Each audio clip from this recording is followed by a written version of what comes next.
ಮಹಾರಾಷ್ಟ್ರ ರಾಜಕೀಯದಲ್ಲಿ ಭಾರಿ ಬೆಳವಣಿಗೆ ಆಗಿದೆ. ಒಂದಷ್ಟು ಬೆಳವಣಿಗೆಗಳು ಹೇಗೆ ಅಂದ್ರೆ ಶಿಂಧೆ ಸರ್ಕಾರಕ್ಕೆ ಅಜಿತ್ ಪವಾರ್ ಬೆಂಬಲವನ್ನ ಸೂಚಿಸೋ ಮೂಲಕವಾಗಿ ಅನಿರೀಕ್ಷಿತ ಡೆವಲಪ್ಮೆಂಟ್ ಆಗಿದೆ.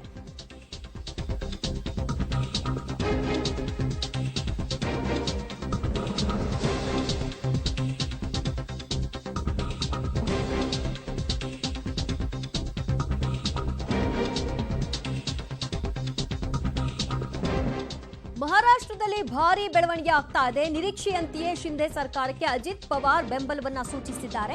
ಡಿಸಿಎಂ ಆಗಿ ಅಜಿತ್ ಪವಾರ್ ಪ್ರಮಾಣ ವಚನವನ್ನು ಕೂಡ ಸ್ವೀಕಾರ ಮಾಡಿದ್ದಾರೆ.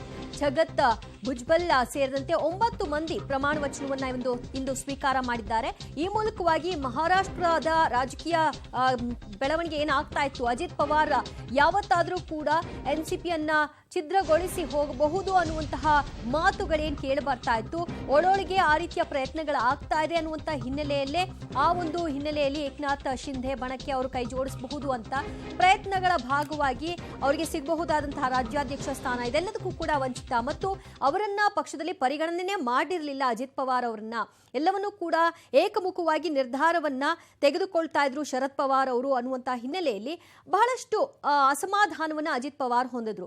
ಅದಕ್ಕೆ ಪೂರಕವಾಗಿ ಒಂದಷ್ಟು ಶಾಸಕರ ಬಣವನ್ನ ಅವರು ತಮ್ಮ ಪಡೆಯಲ್ಲಿ ಉಳಿಸ್ಕೊಂಡಿದ್ರು. ಅವರ ಬೆಂಬಲದೊಂದಿಗೆ ಎಂದಾದ್ರೂ ಈ ಒಂದು ಬೆಳವಣಿಗೆ ಆಗಬಹುದು ಅನ್ನುವಂತಹ ನಿರೀಕ್ಷೆ ಎನ್ಸಿಪಿ ಮಾಡಿತ್ತು. ಆದರೆ ಅದು ಇವತ್ತು ಆಗಿದೆ. ಈ ಮೂಲಕವಾಗಿ ಡಿಸಿಎಂ ಆಗಿ ಅಜಿತ್ ಪವಾರ್ ಅವರು ಇವತ್ತು ಅಧಿಕಾರವನ್ನ ಸ್ವೀಕಾರ ಮಾಡಿದ್ದಾರೆ. ಅವರ ಜೊತೆಗೆ 9 ಮಂದಿ ಪ್ರಮಾಣ ವಚನವನ್ನ ಸಚಿವರಾಗಿ ಸ್ವೀಕಾರ ಮಾಡಿದ್ದಾರೆ ಶಾಸಕರುಗಳು. ಇದು ಮಹಾರಾಷ್ಟ್ರದಲ್ಲಿ ಆಗ್ತಾ ಇರುವಂತಹ ಕ್ಷಿಪ್ರ ಬೆಳವಣಿಗೆ.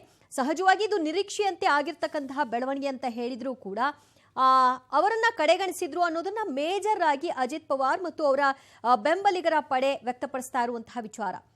ಏಕಪಕ್ಷೀಯ ನಿರ್ಧಾರಗಳನ್ನ ತೆಗೆದುಕೊಳ್ತಾ ಇದ್ರು ಶರದ್ ಪವಾರ್ ಅವರು. ಸೊ ಅವರು ಯಾವುದಕ್ಕೂ ಕೂಡ ಅಜಿತ್ ಪವಾರ್ ಅವರನ್ನ ಪರಿಗಣಿಸ್ತಾ ಇರಲಿಲ್ಲ. ರಾಜ್ಯಾಧ್ಯಕ್ಷ ಸ್ಥಾನವನ್ನ ಕೊಡುವಂತಹ ವಿಷಯದಲ್ಲೂ ಕೂಡ ಅವರಿಗೆ ಹಿನ್ನಡೆ ಆಯಿತು. ಈ ಎಲ್ಲ ಅಸಮಾಧಾನವನ್ನ ಅಜಿತ್ ಪವಾರ್ ಹೊಂದಿದ್ರು. ಎನ್ಸಿಪಿ ಸದ್ಯ ಅಜಿತ್ ಪವಾರ್ ಇಂದಾಗಿ ಇಬ್ಬಾಗವಾಗಿದೆ.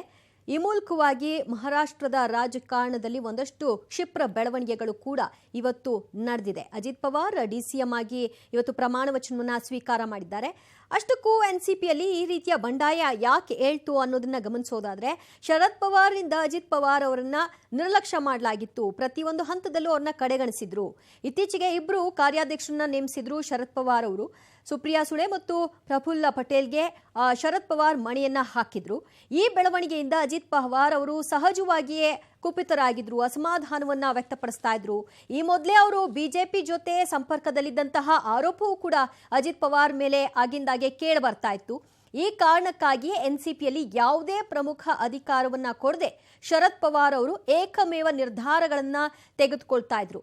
ಇದು ಅಜಿತ್ ಪವಾರ್ ಅವರ ಪ್ರಮುಖ ಅಸಮಾಧಾನಕ್ಕೆ ಇವತ್ತಿನ ಈ ಸ್ಥಿತಿಗೆ ಕಾರಣ ಅಂತ ಹೇಳಲಾಗ್ತಿದೆ. ಈ ಬಗ್ಗೆ ಮತ್ತಷ್ಟು ಮಾಹಿತಿ ಪಡೆಯೋಣ ನಮ್ಮ ಪ್ರತಿನಿಧಿ ಶಬ್ಬೀರ್ ಇಂದ. ಶಬ್ಬೀರ್, ಎನ್ಸಿಪಿ ಇಬ್ಬಾಗಕ್ಕೆ ಇರುವಂತಹ ಪ್ರಮುಖ ಕಾರಣಗಳೇನು? ಈಗ ಏನ್ ಮೇಲ್ನೋಟಕ್ಕೆ ಅಜಿತ್ ಪವಾರ್ ಅವರ ವಿಷಯವಾಗಿ ಶರದ್ ಪವಾರ್ ಅವರು ಏನು ಅಸಮಾಧಾನವನ್ನು ವ್ಯಕ್ತಪಡಿಸ್ತಾ ಇದ್ರು, ಅವ್ರು ತೆಗೆದುಕೊಂಡಂತಹ ನಿಲುವೇನು? ಆ ರೀಸನ್ನೇನಾ ಅಥವಾ ಒಳಗೆ ಬೇರೆ ಉದ್ದೇಶಗಳಿದೆಯಾ?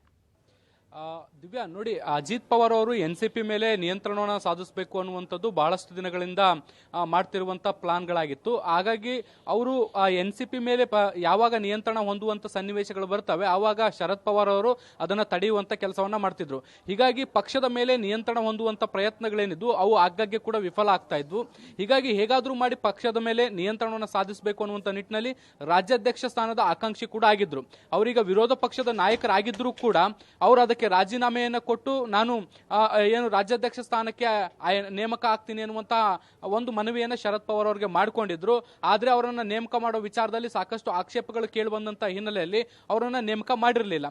ಹೀಗಾಗಿ ಆ ಒಂದು ಸಂದರ್ಭದಲ್ಲೂ ಕೂಡ ಅದೊಂದು ಬಂಡಾಯ ಅವರ ಒಳಗಡೆ ಇತ್ತು. ಇದ್ರ ಜೊತೆಗೆ ಶರದ್ ಪವಾರ್ ಅವರು ತೆಗೆದುಕೊಳ್ಳುವಂತ ನಿರ್ಧಾರಗಳ ಸಂದರ್ಭದಲ್ಲಿ ಇವರ ಶಾಸಕರು ಅಥವಾ ಹಿರಿಯ ನಾಯಕರ ಅಭಿಪ್ರಾಯವನ್ನ ಸಂಗ್ರಹ ಮಾಡ್ತಿರ್ಲಿಲ್ಲ ಅನ್ನುವಂಥದ್ದು ಮತ್ತೊಂದು ಆರೋಪ ಆಗಿರುವಂತದ್ದು. ಇತ್ತೀಚೆಗೆ ಪಾಟ್ನಾದಲ್ಲಿ ವಿರೋಧ ಪಕ್ಷಗಳ ಸಭೆಯನ್ನು ನಡೀತು. ಇದರಲ್ಲಿ ಭಾಗಿಯಾಗೋ ವಿಚಾರಕ್ಕೆ ಸಂಬಂಧಪಟ್ಟಂತೆ ಕೂಡ ಶಾಸಕರ ಅಭಿಪ್ರಾಯವನ್ನು ಶರದ್ ಪವಾರ್ ಅವರು ಪಡ್ಕೊಂಡಿಲ್ಲ. ತಾವು ತಮ್ಮ ನಿರ್ಧಾರದಂತೆ ಹೋಗಿ ಸಭೆಯಲ್ಲಿ ಭಾಗಿಯಾಗಿ ಎನ್ಸಿಪಿಯ ಬೆಂಬಲವನ್ನ ಕೊಟ್ಟು ಬಂದಿದ್ದಾರೆ. ಹೀಗಾಗಿ ಹಿರಿಯ ನಾಯಕರು ಮತ್ತು ಶಾಸಕರ ಪಾತ್ರ ಏನು ಅನ್ನುವಂಥದ್ದು ಕೂಡ ಪ್ರಶ್ನೆ ಆಗಿದೆ ಅನ್ನುವಂಥದ್ದು ಆಂತರಿಕವಾಗಿ ಸಾಕಷ್ಟು ಚರ್ಚೆ ಆಗಿತ್ತು. ಈ ಎಲ್ಲ ಕಾರಣಗಳಿಂದಲೂ ಕೂಡ ಪಕ್ಷದಲ್ಲಿ ಸ್ಥಾನಮಾನಗಳು ಸಿಗದೇ ಇರುವಂತಹ ಹಿನ್ನೆಲೆಯಲ್ಲಿ ಪಕ್ಷದಿಂದ ಹೊರಬರಬೇಕು ಅನ್ನುವಂಥ ನಿರ್ಧಾರವನ್ನ ಮಾಡಿ ಈಗ ಪಕ್ಷದಿಂದ ಅಜಿತ್ ಪವಾರ್ ಅವರು ಹೊರಗಡೆ ಬಂದಿದ್ದಾರೆ. ಎನ್ಸಿಪಿಯಿಂದ ಅಜಿತ್ ಪವಾರ್ ಅವರು ಹೊರಗಡೆ ಬರ್ತಾ ಇರುವಂತದ್ದು ಕೂಡ ಇದೇ ಮೊದಲಲ್ಲ. ಈ ಹಿಂದೆಯೂ ಕೂಡ ಅವರು ಬಿಜೆಪಿ ಜೊತೆಗೆ ಕೈ ಜೋಡಿಸಿ ಡಿಸಿಎಂ ಆಗಿ ಏನು ಸರ್ಕಾರದಲ್ಲಿ ಗುರುತಿಸಿಕೊಂಡಿದ್ರು. ಅದಾದ ಬಳಿಕ ಮತ್ತೆ ಎನ್ಸಿಪಿಗೆ ಬಂದು ಮಹಾಆಘಾಡಿ ಒಕ್ಕೂಟದಲ್ಲಿ ಸೇರ್ಕೊಂಡಿದ್ರು. ಈಗ ಮತ್ತೊಮ್ಮೆ ಎನ್ಸಿಪಿಗೆ ಕೋಕ್ ಕೊಟ್ಟು ಈಗ ಮತ್ತೆ ಅವರು ಬಿಜೆಪಿಯನ್ನ ಸೇರ್ಪಡೆ ಆಗಿರುವಂತದ್ದು ಉಪಮುಖ್ಯಮಂತ್ರಿಯಾಗಿ ಈಗ ಪ್ರಮಾಣ ವಚನ ಕೂಡ ಸ್ವೀಕಾರ ಮಾಡಿದ್ದಾರೆ. ದಿವ್ಯಾ.